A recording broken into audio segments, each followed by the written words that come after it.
90% of the wildfires in the United States are caused by humans. But there's also a huge asymmetry in where wildfires occur. If you look at the distribution of large fires in the United States, almost all of them are west of the Great Plains. So, if only human habitation in forested areas is to blame, wouldn't we expect to see more wildfire where there are more humans? Of course, we'd still expect for there to be wildfires in Los Angeles and San Francisco, but what about the Malthusian nightmare of the eastern seaboard? Why is it that the western half of the continent is way more susceptible to burning than the eastern half? When I was an undergrad, I spent every summer on the Flathead Indian Reservation in the Northern Rockies. My first summer out there was during an El Nino year, so we were in for very hot, very dry weather. And I remember I was so spooked on the drive up from the Missoula airport because the first things my advisor decided to brief us on were, 1, how to be bear aware, and 2, speculations for the impending fire season. And I thought, fire season? What the heck do you mean fire season? I thought that wildfires were natural disasters, not just things that you come to expect seasonally. But in the West they are. Wildfires can be disastrous. But wildfire plays an incredibly important ecological role in Western and some Eastern ecosystems. Lots of habitats burned super frequently prior to European settlement and are adapted to thrive with regular fire. Okay, great, but why does the West burn more frequently? Well, TLDR is that it's just drier. The Cascades in the Rocky Mountains create a huge rain shadow on the western half of the continent, whereas on the East Coast, just all this sea breeze can come in unimpeded. That's why Philly is so humid, and that's why DC will always be a swamp, at least in the summer. Now, I want to start here because a lot of factors affecting wildfire behavior stem from it's just drier. The plant species growing in a region also have a huge impact on fire behavior, but the assemblages of what can grow in a region also depend on how dry it is. I really like this map from the USGS, which shows just how much drier the West is.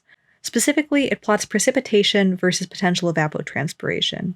Now, potential evapotranspiration just measures how much water could evaporate if that water were available. So, if the potential evapotranspiration exceeds the amount of water that's actually being precipitated, it's going to be really dry. And as you can see, that's largely the case throughout the West. The hydrology of a region also has a huge impact on the type of ecosystem it supports. Dry material is a lot more flammable than moist stuff, so plants in the West are generally better adapted to more water and less fire. Less water and more fire. That's what it is. Something that really helps me think about the American landscape are the EPA Ecoregions. The EPA divides North America into 15 major ecoregions, which broadly classify areas with similar ecosystems. As you can see, the eastern half of the United States is made up of eastern temperate forests, which are super diverse. Like in the upper Midwest, you've got oak hickory forests. In the Northeast, you've got beech maple and maple basswood. And in the Appalachians and the South, you mainly have oak hickory pine. As we get closer to where PET equals precipitation, the forest transitions into the Great Plains. Now, when European settlers first came to the Great Plains, they actually thought that the soil there must have been terrible because there were no trees growing there. Edwin James' account of Major Stephen Long's expedition to the Great Plains really cemented this idea of the barren plains in the American consciousness. Quote, "We have little apprehension of giving too unfavorable an account of this portion of the country. The want of timber, of navigable streams, of water for the necessities of life, render it an unfit residence for any but a nomad population. The traveler who shall at any time have traversed its desolate sands will, we think, join us in the wish that this region may forever remain the unmolested haunt of the native hunter, the bison, the prairie wolf." I love that he's just ripping on the Great Plains as a region. Some say Americans are still ripping on the Great Plains to this day. So you might have seen Field of Dreams and guessed that the Great Plains actually have incredibly fertile soil. But historically, the land has been burned too frequently by either lightning or native tribes for forests to establish. And now the region is mainly agriculture, so that prevents forests from establishing. They say in North Dakota you'll find a beautiful woman behind every tree. As you keep going left to the Rocky Mountains, we get really different forest types than we see in the east. For one thing, ecological diversity comes more from elevational change than we see in the east.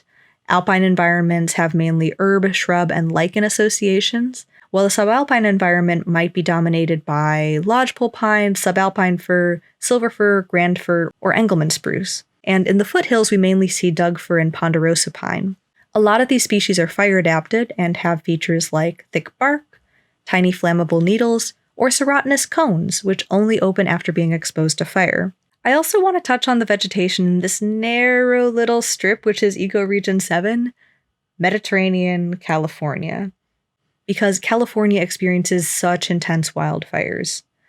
California has uniquely hot, dry summers and mild, cool winters, and extra special bonus Santa Ana winds in the fall, which are perfect for a vegetation type called chaparral, which is mainly composed of evergreen shrubs like chamise, buckbrush, and manzanita, and this stuff burns.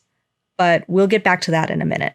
If you're watching this and you're saying, but I live in the east and there are a lot of pine trees around me, your level 1 ecoregions aren't describing me. Well, don't worry. I want you to be seen. Right now, we've only taken broad strokes at a continental scale just to get a base. The level 1 ecoregions are divided into 50 level 2 ecoregions, which are divided into 182 level 3 ecoregions, which are divided into even more level 4 ecoregions. So you can go pretty far down this rabbit hole. We've got the level of specificity for you. So there are a lot of habitat types that are sprinkled into the level 1 ecoregions, and even on the East Coast, you find ecoregions that have sustained a lot of wildfire. The Pine Barrens in New Jersey, the Pine Rocklands in Southern California, hypocasins in the Carolinas, or oak savannas throughout the South are all fire-adapted habitats. Every vegetation type also has an associated fire regime. A fire regime predicts the fire severity and the fire return interval, which is just the expected time between fires in a given area. So let's look at some examples. Ponderosa pine stands, which are common in the Rockies, or the coast redwoods in California are both great fire-adapted species. Their understory burns frequently, with a low severity. The average fire return interval in ponderosa pine forests is 6 to 13 years, and every 20 years in coast redwood stands. So think about it. These guys shed tiny needles, which dry out easily and become super flammable. But these fires are rarely very severe. Pine needles are the main fuel, and they only take like a minute to burn. Sometimes you'll hear low-severity fires called surface or understory fires, and this is because they don't burn the canopy of the trees. These species are also serotinous. Their cones are sealed shut until they're exposed to fire, so the seeds inside actually can't germinate without wildfire. Doug fir also dominates a lot of Rocky Mountain forests and has a frequent fire return interval. It experiences mixed severity fires every 65-ish years. But Doug fir also burns a lot more intensely than ponderosa. We can contrast ponderosa pine with the chaparral and coastal sage scrubs in California. Chaparral and coastal sage scrub also have fairly frequent fire return intervals, averaging about 50 years between fires. But instead of surface fires or mixed severity fires, these are Standreplacing fires, where all the vegetation burns to the ground. Chaparral species have different fire adaptations than ponderosa. Ponderosa survives because it has thick, fire-resistant bark, and its needles are too high up to burn.